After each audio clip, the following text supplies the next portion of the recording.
Mike Damergis here at the Fantasy Football Fest in Atlantic City, New Jersey. With me, Tony Siragusa. So, Tony, Ed Reed's still playing. Ray Lewis is still playing. How come you're not on the field?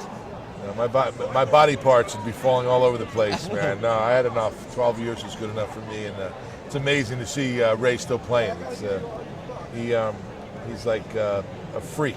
Really, he's a freak, and I don't know, he lost a little bit of his step, but he's still effective out there, and teams still fear him, which is amazing. Talk about that team in 2000. They always talk about the 85 Bears, the 2000 Ravens, as probably two of the best defenses of all time. You guys are a bunch of animals. Let's be blunt. The fun thing about it is, when you talk about the Bears, you talk about these other defenses, they had really good offenses, and that's one thing that we really didn't have. We had Shannon Sharp, and we had some, Jamal guys, Lewis. Jamal that could run the ball, but we had our offense had a lot of 3 and outs. Our offense actually went 5 weeks without scoring a touchdown, and we won 3 of the 5 games. That's right. And so, when you talk about having to go and play so many 3 and outs and getting back in there and turnovers and stuff, that's why I think our defense was just shut down. We got better as the year went on. I think we had 5 shutouts, and our numbers speak for themselves. But a lot of people will go and say, well, the Bears are better and this one better. If you played on our team, we feel we were better, and I'm glad that the Bears feel that they were better. But I guess we'll never really know unless we play each other, which is never going to happen. And you had a great rivalry, of course, with the Tennessee Titans, Eddie George, Ray Lewis. And in that game itself, your defense special teams, I believe, scored 16 of the points, and the defense special teams really won that game against the Titans. And that was a bloodbath, let's be honest. Jermaine Lewis was our returner. He was unbelievable and really set our offense up to put some points on the board. But whenever we went down to Tennessee or Tennessee came up, that was the big one. And also the Steelers. The Steelers was a good rival for us. So, playing those two teams, you just, you didn't drink on Thursday, and all the other teams, maybe you drink a little bit on Thursday. When you played the Steelers or the Titans, you didn't. No beers. And the AFC Championship game, you look like you were shocked over that answer, right?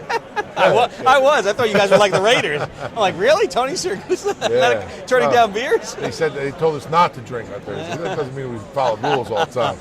Talk about going out to Oakland, the black hole, and you guys really laid a licking on Rich Gannon and the Raiders. You would knock Rich out of the game. Yeah. Single-handedly. That was going to be the game that if Rich Gannon was in that game, we had to play it to the very end.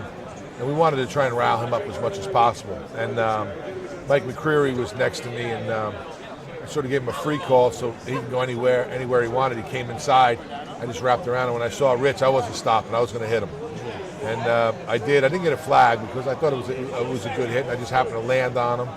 And he dislocated or he hurt his shoulder a little bit and couldn't come back in the game. But that's part of the game. He understood that. I talked to Rich, once in a while, and the Raiders are always a tough team to play. And you take out the Raiders, and next up the New York Giants. And again, really no contest there. You beat them up pretty good. I talked to Tiki Barber. He felt like the offense had no chance, and Kerry Collins could have thrown about 10 picks in that game, let's be honest. It was when they played Minnesota, I watched that game over and over again, and they really were on top of things. But we were so confident as a defense that we didn't care who we were playing. We went out, we did the same things. We went out, had fun. We had no curfew the whole week. The night before the game, the guys were getting together. And, Brian Billick treated us like men, and we played like men. And, when we went out there on Super Bowl Sunday and Kerry, just looked like he was frustrated in the first quarter and didn't know what to do with the ball. They couldn't run the ball. They knew that. Their game plan was try to get it to the outside. They completed a couple of passes, but we pretty much shut them down. And then when Brandon Stokely, who's still playing, scored the touchdown, and we got a couple in the bank, it was pretty much over. We were a shutdown defense. And as we went along, and the more we played you, the more we understood what you were doing, and we just got better. So but it was a great day. I didn't want to come off the field. What was it like? Talk about what it's like going off the field that day, being Super Bowl champion. Did you get undrafted out of Pittsburgh, and you're Super Bowl champion for one of the greatest defenses of all time?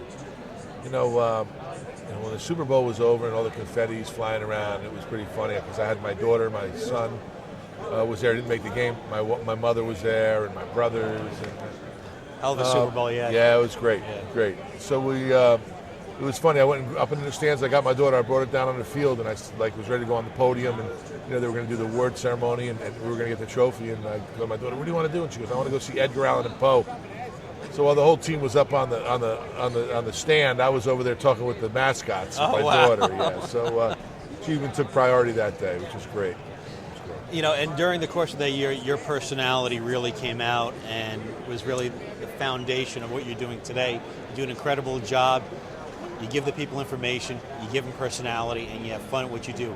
At what point did you know you wanted to do something more, and you're really laying the foundation for what you've been doing for 10 years since? It was, when I got done, I really didn't know what I wanted to do. I know I wanted to go fishing, because I missed a lot of fishing when I was playing, but Fox gave me an opportunity to come, and we did an NFL show back in LA for 21 weeks, and then the next year they asked me to go and go to a game and see how I liked that, and I said, all right, and it was a progression of where we are today. I mean, remember the first week I just got a mic and I'm just talking to guys and really didn't know what I was doing, and sort of put a game plan down. All right, this is what I want to get done.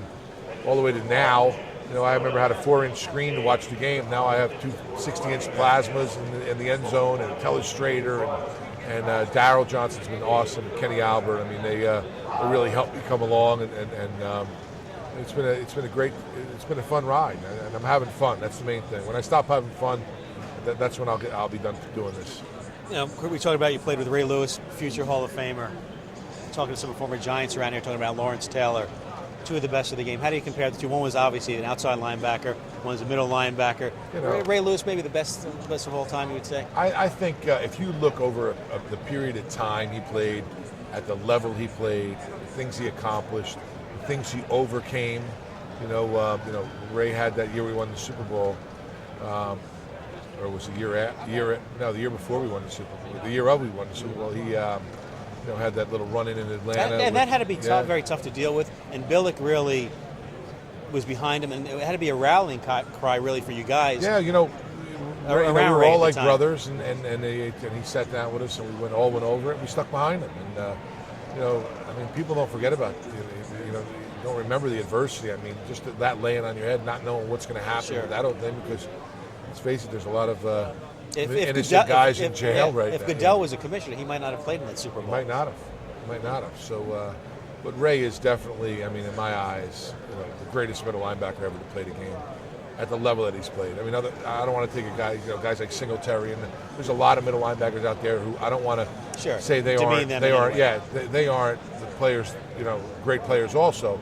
But I think for Ray, was it 18 years this year? 17 years, something like that, whatever it might be. It's incredible. And like you said, his game hasn't dropped now for 16 plus years. Still playing. So it's, and Lawrence Taylor's a great guy. I watched him when I was a kid, outside linebacker, and it was sort of like, Jersey there, right? Lawrence, go get the guy with the ball, and he just did it. And it was great watching him also. NFL, a lot of changes we're seeing. Talk about your feelings on the bounty gate with Jonathan Vilma as he being made a scapegoat, and also with the head-to-head collisions, and talking to a lot of former players. That's what you're taught. Put your head in there, hit somebody. It's got to be hard for a defensive player to totally change their mentality. It's almost like an attack dog. Now you're asking them to do something different. It is, but I think the safety of the players has got to take precedence. Reacting, they really have to watch it. The tough thing for people at home to understand is when we replay stuff on television, we're playing it in super slow motion. Right. And it looks like, he has time right here. No, but when you play it in real time, to go and the reaction time that you have to go and make decisions is very minimal. So I think guys do a good job of trying, but also you can't take the hits out of the game. It's part of the game. It's just like, telling all NASCAR drivers, hey, listen, we don't want any accidents. Well, we can't have a Pro Bowl. Right. You can't have what you had in the Pro Bowl. Because that's what people show up for. They show up for the hits, the blood, the guts. What about Jonathan Vilma? Your thoughts on that? I think that hopefully that the commissioner will go and reassess his decision on the whole season and maybe give Jonathan a smaller. But, I like Jonathan Vilma. I think he's a good guy. I don't think he purposely went out there to hurt anybody. But I do think, some things had to be done as far as the coaches that got in some trouble. But I think time will go and heal all wounds. And, it's just hard for me to imagine that a couple $100 would go and motivate a guy who's making $10 million a year to go and, play better. We're professionals. We go out there. We try to do the best we can. If we're making $1, they don't pay us for Sunday. They pay us during the week for all the practice and ice tubs and all the stuff we have to do. So people can talk about that. I mean, when you get a cheap shot or bounties out there, I'm sure they're out there. They were out there when I played, but is it a bounty like, oh, I'm going to give you this one? No. It's like, all right, you're a marked man. You want to take a cheap shot at me, I want to take a cheap shot at you. But, who was the guy you went after in your day, if you care to share? I mean, I had a couple guys cut my knees out. And that's a big issue. We're protecting the head, but defensive linemen, their knees, and you get older, you have to deal with that. It should more be done to protect the guy's knees as far as blocking techniques be allowed. I don't think you should be able to block below the waist. I mean, if you're not good enough athlete to go and stay up and beat a guy one-on-one. To go mano-a-mano. Yeah. The zone blocking stuff, how they're cut on the backside. I understand that as a part of football, but when one guy's engaged, another guy comes down at you and just down low, that's where a lot of guys get hurt. Okay, we're here with Tony Siragusa at the Fantasy Football Fest, Atlantic City, New Jersey. Tony, show us the ring.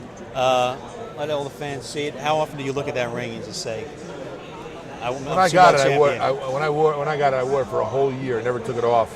And now I wear it, at events like this and stuff like that. But it's, people say, oh, look at all the diamonds, and it really doesn't matter, the diamonds. As long as it just says one thing, world champs, that's all. What's next for you? A media mogul? Maybe mogul. Start something up like that? I'm actually going to go get lunch. That's one thing at a time. I appreciate it, Tony. Hey, Thank you so much. Thank you. Thank you.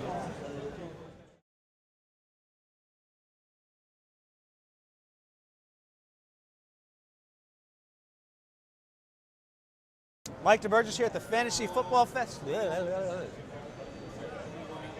Ready? You sure?